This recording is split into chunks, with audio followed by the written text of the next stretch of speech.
ဒီခါမှကတော့မွေးရသည်နဲ့အလွန်လိုက်ဖက်တဲ့ငါးတက်မြပေါင်းလုံးကြီးလေးကို share လုပ်ပေးချင်ပါတယ်ငါးကိုတော့မိမိကြိုက်တဲ့ရငါးကိုအသုံးပြုနိုင်ပါတယ်တက်ဆင်ထားတဲ့ငါးကိုငါးညီနဲ့ပြောင်းရန်အတွက်ဗနီဂါလေးထည့်ပြီးတော့မှ15မိနစ်ခန့်နှက်ထားပေးရပါမယ်အခုတော့ပါဝင်တဲ့ပစ္စည်းတွေပြင်ဆင်ပါမယ်ပါဝင်တဲ့ပစ္စည်းတွေကတော့ငရုတ်သီးစိမ်းစက်သွန်ဖြူတအူ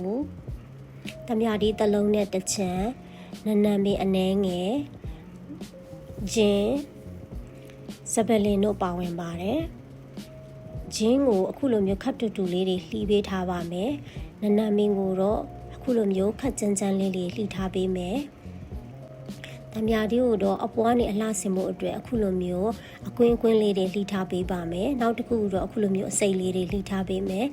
စပယ်လင်ကိုအခုလိုမျိုးထုပြီးတော့မှအပိုင်းလေးတွေဖြတ်ပေးထားပါမယ်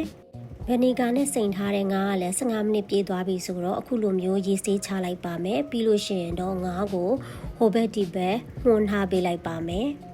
ပြီးတော့ငါးအသားကိုရတာဝင်သွားအောင်စားအနှဲငယ်နဲ့ဟိုဘက်ဒီဘက်ကိုတေချာလေးပုတ်နေပြီးတော့မှထားပေးရပါမယ်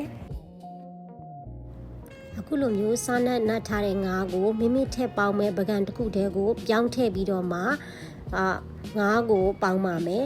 မိမိအသုံးပြုမဲ့ပကံကပေါင်းအိုးနဲ့ဆက်မဲ့ပကံဖြစ်တင်ပါတယ်เนาะအခုဆိုလို့ရှိရင်เนาะဂျင်းဇပလင်နနမင်အနှဲငယ်တို့ကိုထည့်ပြီးတော့မှပေါင်းသွားပါမယ်ပေါင်းဖို့အတွက်ကိုပြင်ဆင်ပါမယ်အိုးတစ်လုံးထဲမှာစကားလေးထည့်မယ်ရေအနှဲငယ်ထည့်ပြီးတော့မှခုနကပြင်ဆင်ထားတဲ့ငါးပကံလေးကိုထည့်ပြီးအဖုံးပိတ်ပြီးတော့မှမိနစ်20ခန့်ထည့်ပြီးတော့ပေါင်းပါမယ်မိနစ်20နောက်ပိုင်းမှာတော့ငါအသားရမရကိုတူလေးတစ်ချောင်းနဲ့ထိုးပြီးတော့ဆန်းနိုင်ပါတယ်เนาะအခုတစ်ခါမှာကတော့ငါအပေါ်ကနေလောင်းထဲမဲ့ sauce ကိုပြင်ဆင်ပါမယ်စက်သွန်ဖြူငရုတ်သီးစိမ်းအဆက်အပူတောင်နနမီအနှဲငယ်စားအနှဲငယ်အချုံမို့အနှဲငယ်ဒီနေရာမှာမိမိကငါအသားမုံကိုထည့်သုံးချင်တယ်ဆိုရင်လည်းရပါတယ်เนาะတမြာဒီလေးညစ်ပြီးတော့မှကျမတို့ခက်ကြက်ကြက်လေးစိတ်ထားပေးရပါမယ်အရင်ညက်စရာမလိုပါဘူးအခုလိုမျိုးခက်ကြက်ကြက်လေးအနေထားရပြီဆိုလို့ရှိရင်เนาะကျမတို့ငါပေါင်းလုံးကငါကနေပြီးတော့မှထက်တဲ့အချိုရည်လေးအနှဲငယ်ကိုထည့်ပြီးတော့မှရောပြီးတော့အသုံးပြုသွားပါမယ်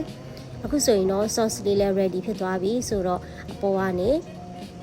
ပေါင်းထားတဲ့ငါအပေါ်ကနေပြီးတော့မှ